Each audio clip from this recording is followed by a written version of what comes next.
CV Raman, Rabindranath Tagore, Marie Curie, Amartya Sen और कैलाश सत्यार्थी। क्या आप जानते हैं इन सब में क्या कॉमन है? ये सब वो लोग थे जिन्होंने किसी न किसी फील्ड में नोबेल प्राइज जीता था।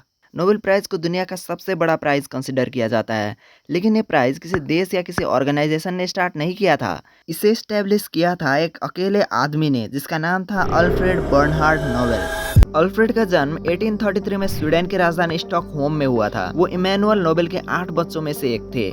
जब नोबेल का जन्म हुआ तब उनकी फैमिली ऑलमोस्ट बैंकरप्ट हो चुकी थी। ये सिर्फ बाद में था कि जब उनके पिता रसिया मूव हुए और उधर मिलिट्री के लिए इक्विपमेंट्स और एक्सप्लोजिव्स बनाने लगे, तभी ही उनके परिवार के पास कुछ पैसे आने लगे। अपने पिता से इंस्पायर होकर नोबेल की रुचि केमिस्ट्री में बढ़ने लगी। नोबेल ने वेपन्स पर बहुत काम किया। उन्होंने बैलिस्टाइड कॉर्डाइट जैसे स्मोकलेस एक्सप्लोजिव्स का इन्वेंशन किया। कुल मिलाकर 355 वेपन रिलेटेड इन्वेंशंस उनके नाम पे हैं, जिनमें से सबसे फेमस था डायनामाइट। एक्चुअली हुआ क्या था कि अल्फ्रेड नोबेल के दौर में नाइट्रोग्लिसरीन नाम का ये लिक्विड केमिकल माइनिंग और कंस्ट्रक्शन वर्क में बहुत ही ज्यादा यूज होता था, लेकिन ये केमिकल बहुत ही ज्यादा अनस्टेबल और डेंजरस होता है।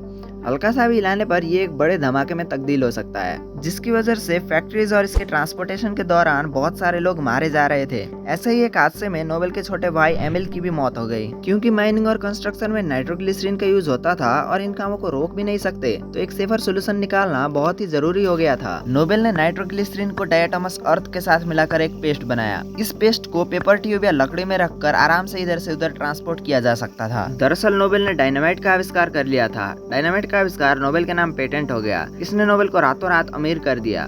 बाद में नोबेल ने जेलिग्नाइट और बैलिस्टाइड का भी आविष्कार किया, जो डायनामाइट के ही और भी ज्यादा स्टेबल फॉर्म थे। डायनामाइट को वॉर में भी इस्तेमाल किया जाने लगा, जिसके कारण नोबेल की संपत्ति खरबों में पहुंच गई। मगर 1888 में एक ऐसा इंसिडेंट हुआ जिसने नोबेल का पूरा माइंडसेट चेंज कर दिया। दरअसल एक फ्रेंच न्यूज़पेपर ने गलती से उनके भाई की जगह उनकी मौत की खबर छाप दी थी और हेडलाइन था merchant of death is dead. ये न्यूज़पेपर पढ़ के नोबेल को ये पता चल गया था कि उनके जाने के बाद दुनिया उनको कैसे याद रखेगी। उनको एक ऐसे इंसान के रूप में याद किया जाएगा जिसके डायनामाइट के इन्वेंशन करने के कारण बहुत सारे लोगों की जान चली गई।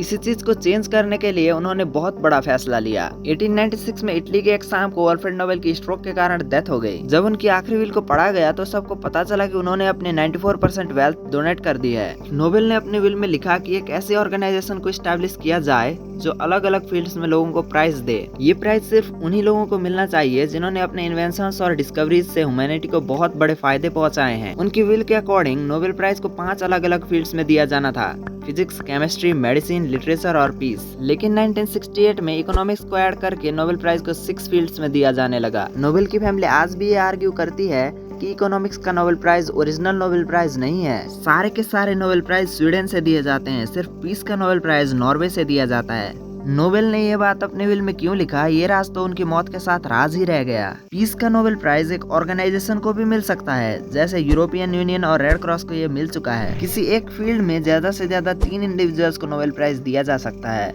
और प्राइज का पैसा सब में बराबर बढ़ जाता है। ये तो बात हो गई नोबेल प्राइज है क्या। अब बात करते हैं नोबेल प्राइज मिलता कैसे है। ऐसा नहीं है कि आप घर बैठे बैठे एक सिंपल फॉर्म भरो और आपको नोबेल प्राइज मिल जाएगा। दरअसल नोबेल कमेटी दुनिया भर में करीब 3000 लोगों को इन्विटेशन भेजती है कि आप हमारे यहाँ नोबेल प्राइज के लिए अप्लाई कर सकते हैं। बाद में दुनिया भर के साइंटिस्ट और एक्सपर्ट के साथ मिलकर ये डिसाइड किया जाता है कि सबमिट हुए एप्लीकेशंस में से नोबेल प्राइज किसको मिलना चाहिए।